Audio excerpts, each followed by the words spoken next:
BBC London जो है वो हमें ये क्यों नहीं बताता कि उनकी जो मलिका है उसका किसके साथ अफेयर चल रहा था, डियाना के साथ क्या हुआ। जब इदारों के बारे में कुछ भी भौंकने का वक्त आता है तो ये फौरी तौर पे सामने आ जाते हैं। मुतलका रेंजर्स के हकाम ने और आईएसआई सेक्टर कमांडर ने they decided to act. FA पास होने के बावजूद तुम्हें उठा के पेमरा का चेयरमैन बना दिया। तुम्हारा अपनी क्रेडिबिलिटी क्या थी? ना कोई टीवी चैनल मुझे बुला रहा है, ना मेरा आर्टिकल कहीं छपने दिया जा रहा है। कौन से ऐसे आर्टिकल हैं जो तुमने लिखे थे भाई? तुम सारी ज़िंदगी जो है वो सरगोदा के अंदर माल्टे बेचते रहे हो।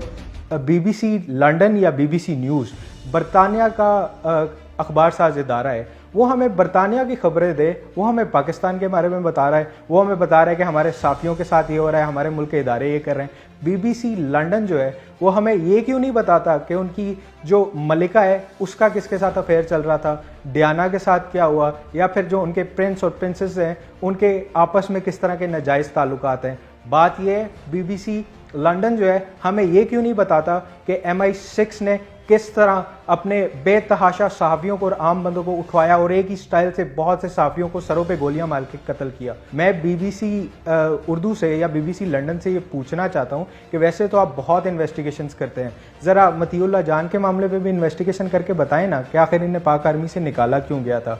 जब इदारों के बारे में कुछ भी भौंकने का वक्त आता है तो ये फौरी तौर पर सामने आ जाते हैं। जैसे 5 जुलाई 1977 को दे डिसाइडेड टू एक्ट, फिर 12 अक्टूबर 1999 में दे डिसाइडेड टू एक्ट, और अब मामला ये हो गए हैं कि अब रेंजर का डीजी और जो सेक्टर कमांडर ISI है they also now decide to act. पता नहीं उनको ये अख्तियार किसने दिया डिसाइड करने का कि वो एक्ट करें, क्योंकि पुलिस सोचता है तो हम एक्ट करें। काइंडली ये क्यों नहीं बताते कि इन्हें पाक फौज से निकाला किस वजह से गया था? आखिर कौन सी ऐसी इन्होंने कौमे लूत वाली हरकत की थी जिसकी वजह से इन्हें पाकिस्तान मिलिट्री ट्रेनिंग सेंटर से निकाला गया था? मैं पूछना चाहूँगा अबसार आलम से, जो कहता है कि उसके आर्टिकल्स छपने नहीं दिए जाते। कौन से ऐसे आर्टिकल हैं जो तुमने लिखे थे भाई? तुम सारी ज़िंदगी जो है वो सरगोदा के अंदर माल्टे बेचते रहे हो और नून लीग की हुकूमत ने तुम्हारा एलिजिबिलिटी क्राइटेरिया या तुम्हारा क्वालिफिकेशन क्राइटेरिया देखे बगैर एफए पास होने के बावजूद तुम्हें उठा के पेमरा का चेयरमैन बना दिया। तुम्हारा अपनी क्रेडिबिलिटी क्या थी? तुम कहते हो तुम आर्टिकल लिखते रहो, तुम्हें आर्टिकल लिखना आता है? ना कोई टीवी चैनल मुझे बुला रहा है, ना मेरा आर्टिकल कहीं छपने दिया जा रहा है, तो मैं तो बिल्कुल ज़ुबान बंदी है। और ये सहाफ़ी जो नाम नेहाद सहाफ़ी असद तूर, जिसको आजकल बिला वजह की इंपॉर्टेंस मिली हुई है, मैं ये पूछना चाहता हूँ, ये इंसान कहता है कि मैं ISI के ऊपर, मैं इदारों के ऊपर रिपोर्ट बना रहा था।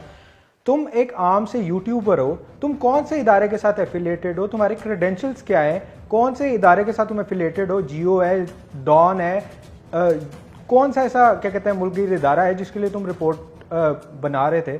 मेरा तुमसे ये सवाल है कि आखिर तुम्हारे क्रेडेंशियल्स हैं क्या?